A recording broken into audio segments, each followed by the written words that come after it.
Hey, what's up? I'm Josh from Breaker Stereo, and man, it has been a tough half year or so trying to get radios in. As soon as we get them in, we sell them out super quick. So I'm gonna do this radio because we just got a few back in, and unfortunately we don't have a lot. If you've been watching our channel, you may have noticed recently we've only been reviewing Sony and Alpine radios because those are really the only companies that we've been getting radios in, and it's been very few. I really love Pioneer and JVC and Kenwood, but unfortunately, those ones are definitely harder to get. So when we got this radio, I thought, hey, let's go ahead and do a video on this. And even though this is a 2020 model radio, they haven't changed it. So if you go on Pioneer's website, it's still a current model and they haven't announced anything new for obvious reasons because they can't get chips. So a few months back, we did a video entitled The 5 Best Radios Under $599. And this radio wasn't in it, but its cousin was, and that's the DMH-W4660. And I'm gonna go over the difference between that radio and this radio. Now make note, the radios that we reviewed in that video are no longer $599. They're much higher than that, if you can even find them. Okay, so let's go back and let's take a look at what the difference is between the DMH-W4660 and this one, which is the DMH-W4600. And with that, we'll get to go over the features that come with this radio. All right, so let's go ahead and go to Pioneer's website. This is the 4600. This is the one we're going to be reviewing. And you go down a little bit further to the 4660, you notice it says limited. So what limited means is this, is if a stereo shop is a direct Pioneer dealer, or if the online store is a direct Pioneer dealer, they will have access to the 4660. Now, if that shop or that online store is not Pioneer direct, then they will get the 4600. Now, not direct means they're going through a distribution company or a distributor. Okay, but there are some differences between these two. So if you go here and you look on the website, and what's kind of cool about this site is you can actually compare them side by side. So if you click compare here and compare here and hit compare, then what it's going to do is it's going to populate both of these, and you can see at the top we have our radios that we're comparing. So let's go over the features right now. So I'm not going to go over everything, we're just going to go over what's important. All right, so you do have high res certified, so that's important. So both of these do have that. Now, as far as power is concerned, they're both 22 watts times 4 continuous power, and then the max power is 50 watts times 4, and then they're both 6-channel RCA output, front, rear, and sub, and on those RCA output, the level is 4 volts. If you look here, this makes it even more confusing. It says RMS power CTA 2016. It's 14 watts times 4. All right, so normally you have an RMS power and then you have a max power, but I guess Pioneer decided to make this even more complex than that, and they added the continuous power, right? So I'm not 100% sure of the formula behind that, but let's just look at the CTA formula. So normally we just stick to the RMS, which is the CTA 2016 rating, and CTA stands for Consumer Technology Association. Way back in 2016, that association said, hey, we got to stop some of these manufacturers from over exaggerating the power output that the amplifier or the stereo puts out. So they instituted this standardization for power rating. Okay. All right, so both of these are LED backlit. All right, these are obviously double-din radios, but they're short chassis, which is good for installation, makes it a lot easier. So the resolution is 800 by 480. I know you guys are like, why is it so low? But keep in mind, this screen is not very big. Look, it's only a 6.8-inch screen, so it's a small screen, so you don't necessarily need like the high resolution. I know on your phones you do have a higher resolution than that, but it is what it is. I think it's good enough. Could it be better? Sure. All right, so maybe that's something Pioneer wants to work on in the future. Both of these are touchscreen capacitive, which is important. And then you have on your Bluetooth, you can register up to 5 phones. What I think is important is it has dual phone connection, which means let's say you and your wife are in the car, both your phones are connected to the radio, and one gets a phone call, whatever phone call is coming in will show up on the radio. All right, so here's a feature that's different. So if you look at the 4600, it does not have HD radio. The 4660 does have HD radio. Okay, so that is one difference right there. Okay, both have Amazon Alexa, both have wireless CarPlay and wireless Android Auto. So you can do both, either wired or wireless. So that's a really important feature. A lot of you guys really love that wireless feature, which is good. So it has that feature. So excellent. Let's keep going here. You have all the USB playback is listed here, high-res audio. So this has two different types of crossover. You have your standard mode, which is basically high pass and low pass. And then you have a crossover network mode, which is high pass, band pass, and low pass. Okay, when we do the demonstration, I'll go over that a little bit more. Both of these have a 24-bit D to A converter. So both of these are iDataLink Maestro compatible. So if you buy the iDataLink RR or the R2, and it looks like even the Metro Access piece, this will allow you to tie into the OBD. Okay, I always get confused. I always say ODB, right? For all you Wu-Tang fans out there, you know what I'm talking about? So OBD, onboard diagnostics. ODB, O dirty bastard. All right, so anyway, so you'll be able to tie in to your OBD, right? OBD? OBD, onboard diagnosis. All right, cool. See, I get confused all the time because I'm so used to saying that. Anyway, and then you'll be able to display certain things like the temperature controls, onboard diagnostics for the vehicle, meaning if you're low on gas, if you need to change your oil, pedometer, tachometer, so things like that, okay? All right, moving on. So this also has Type-C connections, not the old USB Type-A that we're used to. So the USB Type-C is on the back of this, so make note of that. That gives you 5 volt and 3 amp charging, so that'll be a lot quicker. Next, this is a little confusing. I saw this earlier. If you look at the input, you have your input 1 here. It's listed as a backup camera that's dedicated, and this one says aux mini jack. Okay, obviously the 4660 has a backup camera as well. I think this was supposed to be here, and then also the backup camera was supposed to be here. Now, what's interesting is this, is the 4600 says it has an AV or second camera input, and the 4660 doesn't have that. So I would think the 4660 would have that as well. Unfortunately, I don't have one of those in stock, so I can't just run up to the stockroom, pull them down and see and compare.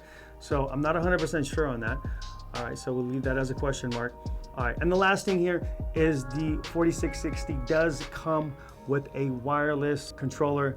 This radio does not have the wireless controller. It's optional if you want to buy it. It's probably around 30 bucks. Don't necessarily see a need for it, but it comes included in the 4660 and not in the 4600. Okay, so what we're gonna do now is we're gonna go ahead and unbox this thing, then we'll fire it up, and then we'll do a demonstration. So let's go ahead and get into that.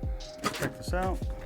All right, so here is your warranty card, your owner's manual. You have your hardware, and then you have your RCA inputs, outputs, and then your video input, and also your backup camera, okay? Your main wire harness. Okay, you have a GPS antenna. Now this doesn't have navigation, but it will use this when you're using navigation through Apple CarPlay or Android Auto. Now you have a USB-C, and then there is also a USB-C to standard USB Type-A adapter, and then you have the microphone as well. Okay, so here is the body of the radio. All right, so this is a short din chassis, as I mentioned earlier. Nice and clean, no buttons here. Everything is all gonna be touchscreen. Really shallow here, which is nice. All right, now on the back of the radio, let's check this out. GPS antenna, you have your standard harness here. This is the plug for the RCA and camera inputs. This plug is for Sirius XM. This is for your AM, FM antenna. You have your wired remote control. So if you have your SWI RC or whatever pack or access adapter that you have, that's gonna plug into there. You have your microphone input. And then you also have your HDMI in. As you notice, it is a mini. What we recommend is getting a 90-degree cable, and I'll tell you why. Okay, so when you insert this here, and you're using a standard one, what happens is, it usually is pretty long, and then when you go to put it back in the dash, then it usually hit and it'll come loose. It's not very secure that way. So the 90 pulls it off to the side, which is nice, so you can go ahead and putting that back in there nicely. It doesn't quite cover these cables here. You can still plug in your mic and the wired remote control. All right, so definitely recommend that 90-degree there. Okay, and then lastly, you have the input for the data link Maestro piece. So the overall build is really good on this radio. These are designed in Japan, but they are made in China, but you can definitely tell that the design is well made. One more thing I did forget is you do have the USB-C cable here. So here, I'm gonna show you this real quick because we ran into this issue before. All right, that's how that plugs in. And then sometimes if you put that in there, it may catch something and like damage it. And that's why we recommended that 90-degree up on the top. Unfortunately, this comes with that. So you just kind of have to watch out for it. As you can see, this cable is really heavy. You know, I got some small points here. And if you wiggle it, you can kind of feel these things moving around. So it's not necessarily a great design, I would say. I would say, Pioneer, what you may want to do is recess that in, okay, so that it plugs in and actually is stable. That would probably be our best bet there. This is what your main menu looks like. As you can see, there's icons on the bottom that gives you some of your settings and your sources. If you scroll this way, this gives you everything that is available to you on this radio. Let's go back. Here you have a couple different widgets. So if you want to change these, you could. So let's say, for instance, you wanted to change this and you wanted to do something different. You just simply hold it down for a second. And then from here, it gives you some options as far as what's available to you. So if I wanted to put the phone there, I just drag that over. Okay. So those are two widgets you can change. Okay, let's check a couple other things here. Here you have favorites. This allows you to do shortcuts. So here I have saved a graphic EQ, so I can simply just go to the graphic EQ and that'll take me directly to it, opposed to going through the menu. I'm gonna skip all down to sound. Here are a couple important audio features that are important. You have speaker level. So here you're able to control the amount of volume that comes in through each speaker, so plus or minus. You also have listening position that you can adjust. If you want to take it further, you can go to time alignment. Okay, so real briefly on time alignment, what you would do is you would measure the center of the speaker to the headrest on each speaker, and that'll give you your time alignment. Graphic EQ, this is 14 bands. Here you can touch and adjust. Okay, then your crossovers. Now this is the two-way here, and this gives you the ability to adjust the front, rear, and sub independently from each other. You have frequencies as high as 250, as low as 25, and then you can adjust the slope as well from 6, 12, 18, and 24. Now, in order to access the three-way network, you have to actually reset the radio. And then when it reboots, you're gonna go through this menu, select your language, and then instead of doing standard mode, you're gonna do network mode. And then when you go into settings, crossover, you'll see you have high, mid, low pass filter, mid, high pass filter, and then subwoofer. This would be used if you're not using your passive crossover that comes with your speakers and you're wiring the tweeters directly to the amplifier. So channels 1 and 2 would be for the tweeters, channels 3 and 4 would be for the mid-range. Let's say channels 5 and 6 would be for the rear speakers. Okay, I just plugged an iPhone in. As you can see, the Apple CarPlay lit up. So let's touch that there. Here's our CarPlay menu. Many of you are already familiar, so you have all your mappings, your music, and even text messaging on here. So I'm not going to necessarily go through this. There are plenty of videos out there. We even have a bunch of videos going over this. Now, as mentioned, this does have wireless CarPlay as well. Okay, here's Android Auto. That's Google Maps. Hit that button. That takes you to the menu. So here you have your applications, your music, your mapping, and more. Now keep in mind, this also has wireless Android Auto. Okay, let's go ahead and look at the HDMI input feature. So tap that there.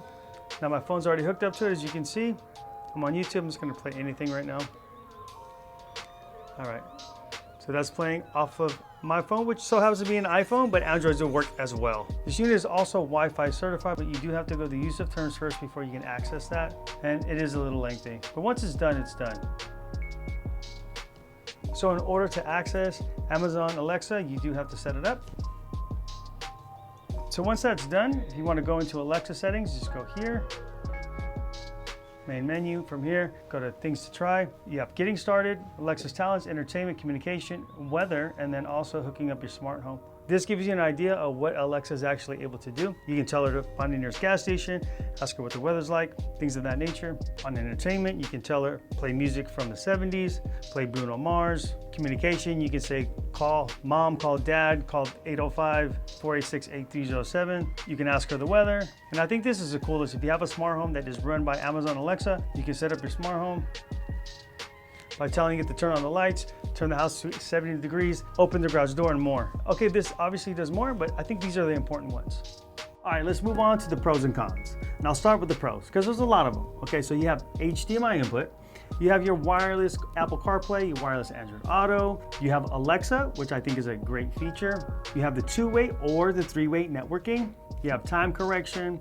There is the iDynalink Maestro compatibility, and also high-res audio. So you got a lot of good audio features on this radio. It is a good sounding radio, and that is a huge plus. Now, cons. Okay, so my only real gripe is you cannot access things like YouTube and Netflix and Hulu right on the face of the radio. I mean, you could do it through AV Car Assist, but let me tell you, that feature is not very user-friendly. Okay, now we brought some other radios in, some Android radios per you guys' request, and we're gonna be reviewing those here in the next couple weeks or so. Those radios will allow full access on the front of the radio. So there are actually icons that say Netflix, that say YouTube. So I think that's really cool. Okay, so for my overall rating, I'm going to give this a 4.5 star. I know, listen, we don't give 5-star ratings out to a lot of radios. I mean, you really have to be a perfect radio in order to get that coveted 5-star rating from us. I'm telling you, if this thing had access to YouTube and Hulu and Netflix right on the face of the radio, I would definitely give it a 5-star. I know where the manufacturer's coming from though. They don't want you to necessarily watch those things, but hey, listen, you're giving us an HDMI input anyway. I mean, what do you think we're gonna be using that for? I mean, there's no other reason to have it other than to stream video on the face of the radio, right? I mean, we're not gonna be driving around watching this, but if we're in the car and we're waiting for our wife to get out of the store or waiting for our kids' practice to be done, we wanna be in our car, we wanna catch up on our Netflix series, you know, watch it on the screen, feel the music through our car stereo system. I mean, that is, you know, a really good feature. All right, so guys, make note of that. Pioneer, Alpine, JVC, Kenwood, everybody, Sony, that's a really good feature to have. You guys always mention that, so I thought to mention it here. It is definitely something to look at. Manufacturers, listen to us. And as you know, these are super limited. I'll leave a link in the description below taking you to the product page, but as of right now, we don't have any to sell. But stay with us, because when these things do come available, we may get them in soon, so just check in with us every now and then. There's also a link in the description below taking you to our website for any of your car audio needs. Check us out, we have a lot to offer there. I know our website right now is not the greatest. That was designed like 7 years ago. We are going to launch a new website here in the next 30 days, so look out for that. Okay, also, we do have financing available. So if you got good credit, you got bad credit, you got no credit, don't worry, all that is good. Just find something you like, add it to the cart, pick a financing option and get approved, and we'll send your stuff out to you ASAP. Okay guys, that's gonna wrap it up. If you found this video useful or informative, make sure to hit those like and subscribe buttons. Okay guys, thanks for watching, and we'll see you next time.